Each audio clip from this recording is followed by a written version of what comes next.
Let's learn how to make a fish using paper. You can take a big sheet and cut it into square. We need a perfect square for this. Or you can take square origami sheets if you have. Now fold it diagonally from both the ends like I am doing.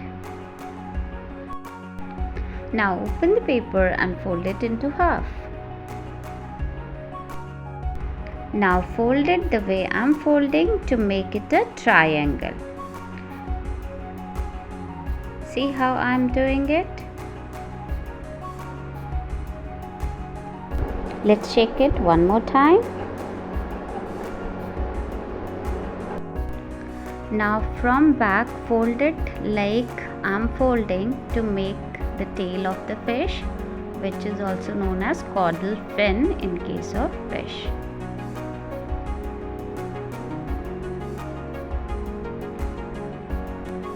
Now make an eye and look how beautiful your fish is looking. Your fish is ready.